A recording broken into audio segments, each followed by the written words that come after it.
새 예루살렘에 대해서 살펴보도록 하겠습니다.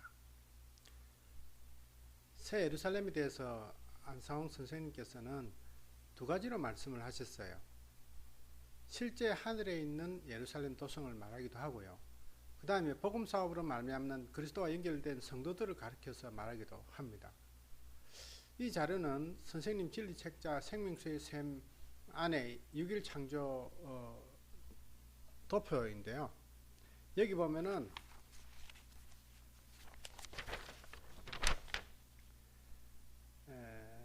영원한 안식이라 해놓고 새 예루살렘 도성이 있고 생명수가 있고 생명나무가 있죠. 그러니까 하나님의 완전한 창조 사업이 마치게 되면은 우리가 이제 영원한 도성에 들어가는 것으로 되어 있습니다. 그러니까 장길자 교회에서는 이걸 유야무야 시키려고 그림을 이렇게 바꿔버린 거죠. 그 다음에 우리 성도들이 예언상으로 예루살렘으로 표상되어 있습니다. 자, 그럼 선생님 진리책자 라오디게아 교회에 보내는 기별, 라오디게아 교회에 보내는 기별 책자에는 이렇게 설명을 하고 있습니다.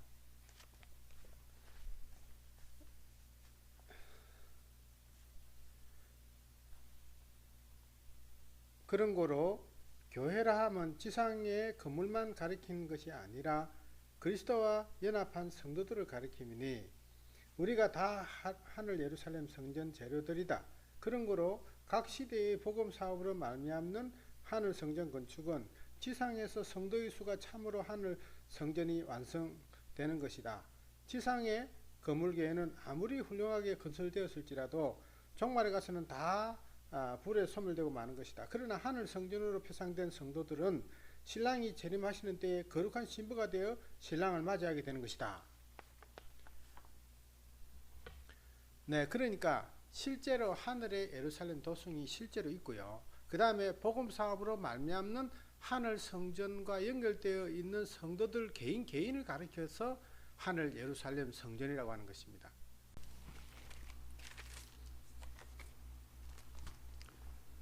네, 고린도전서 3장 16절 말씀을 보겠습니다. 너희가 하나님의 성전인 것과 하나님의 성령이 너희 안에 거하시는 것을 알지 못하느냐. 또 에베소서 2장 20절 말씀 보겠습니다. 너희는 사도들과 선지자들의 터 위에 세우심을 입은 자라. 그리스도 예수께서 친히 모퉁이 돌이 되셨느니라. 그의 안에서 건물마다 서로 연결하여 주 안에서 성전이 되어가고.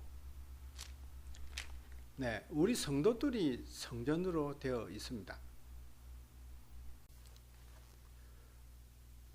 장길자는 자기가 하늘에서 내려온 예루살렘이라고 주장을 하면서 계시록 21장과 갈라디아 4장의 말씀을 가지고 주장을 하고 있습니다. 계시록 21장 1절의 말씀을 보시겠습니다. 또 내가 새 하늘과 새 땅을 보니 처음 하늘과 처음 땅이 없어졌고 바다도 다시 있지 않더라. 또 내가 봄에 거룩한 성 새 예루살렘이 하나님께로부터 하늘에서 내려오니 그 예배한 것이 신부가 남편을 위하여 단장한 것 같더라.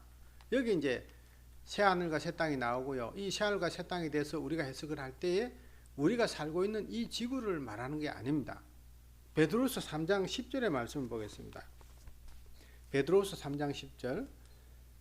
그러나 주의 날이 도적같이 오리니 그 날에는 하늘이 큰 소리로 떠나가고 체질이 뜨거운 불에 풀어지고 땅과 그 중에 있는 모든 일이 드러나리로다. 이 모든 것이 이렇게 풀어지리니 너희가 어떠한 사람이 되어야 마땅하뇨. 거룩한 행실과 경건함으로 하나님의 날이 임하기를 바라보고 간절히 사모하라. 그 날에 하늘이 불에 타서 풀어지고 체질이 뜨거운 불에 녹아지려니와 우리는 그의 약속대로 의에 거하는 바 새하늘과 새 땅을 바라보도다. 그러니까 베드로는 이 새하늘과 새 땅을 바라보는 시기가 이 세상이 불바다가 되고 난 다음에 새하늘과 새 땅을 바라보게 된다고 말하고 있습니다. 그러니까 지금 현재는 계시록 21장 1절에서 말하는 그 시기가 아니라는 거죠. 네, 이사야 65장 17절에는 이렇게 되어 있습니다. 이사야 65장 17절. 보라, 내가 새 하늘과 새 땅을 창조하나니 이전 것은 기억되거나 마음에 생각나지 아니할 것이라. 너희는 나의 창조하는 것을 인하여 영원히 기뻐하며 즐거워할지니라. 보라 내가 예루살렘으로 즐거움을 창조하며 그 백성으로 기쁨을 삼고 내가 예루살렘을 즐거워하며 나의 백성을 기뻐하리니 우는 소리와 부르짖는 소리가 그 가운데서 다시는 들리지 아니할 것이며. 네, 이 말씀을 공동번역에서는 어떻게 설명하고 있냐면요, 공동번역 말씀은 이렇습니다.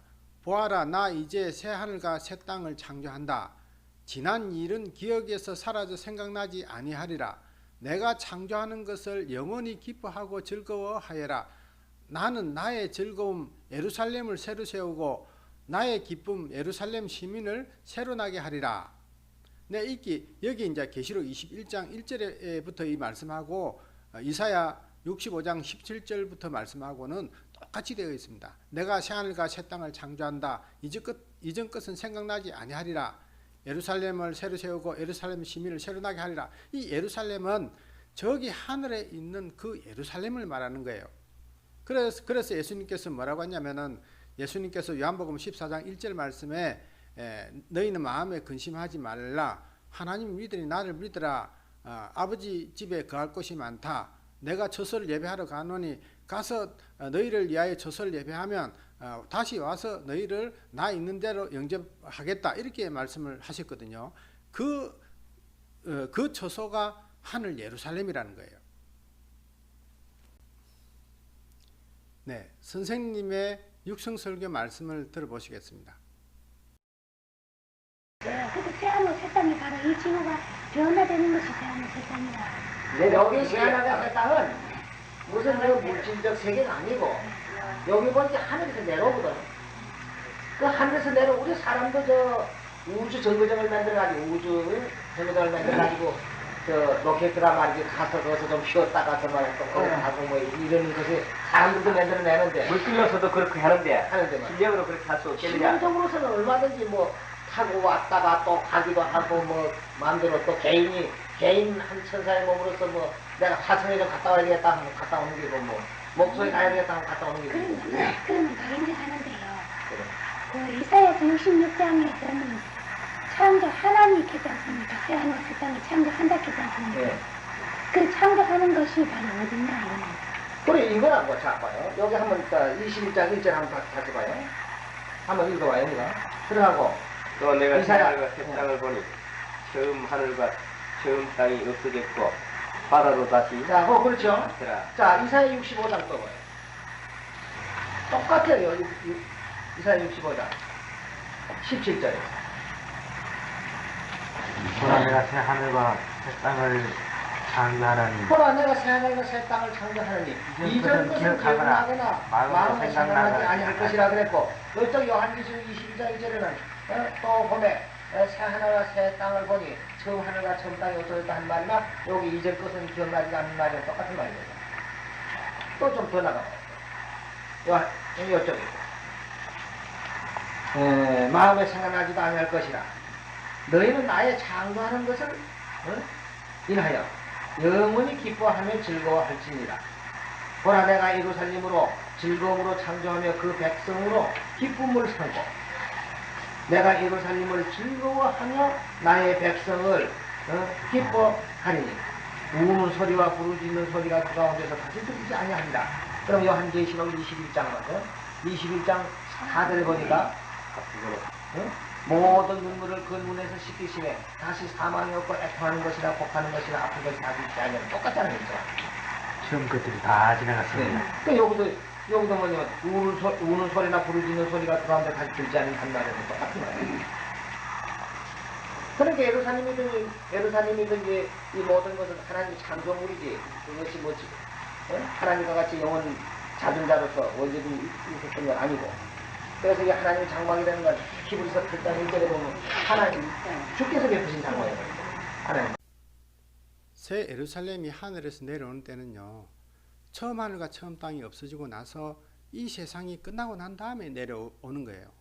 실제로 신령적 건물이 내려오는 겁니다. 지금 현재는 처음 하늘과 처음 땅입니다. 선생님의 진리책자에는 실제 하늘 예루살렘 도성이 이렇게 우주 정거장처럼 내려온다고 그림으로 설명하시고 있고요. 그 크기가 우리 대한민국보다 더 큰 실제 도성이 내려온다고 했습니다. 새 예루살렘과 신부 책자에는 이런 말씀이 있습니다. 요한계시록 21장 1절부터 4절에 기록한 새 예루살렘, 즉 하나님의 장막이 사람들과 함께 있으며 한 이 장막도 사람이 아닌 신령적 건물입니다. 그러면 왜 우리 교회에서 주장하는 바 성도들이 교회여 14만 4천 성도가 새 예루살렘이라고 하였는가? 그 이유는 모든 교회가 생각하기를 건물이 교회요 새 예루살렘이라고 하기 때문에 나는 그것을 좀 더 확실하게 알리기 위하여 성도가 모이면 그곳이 교회요 14만 4천이 들어갈 곳이 새 예루살렘이라고 분명하게 증가한 것이다. 그러니까 이 새 예루살렘이라고 하는 것은요, 우리가 구원받아서 가는 곳을 말하는 것입니다. 네, 계시록 21장 3절의 말씀 보겠습니다.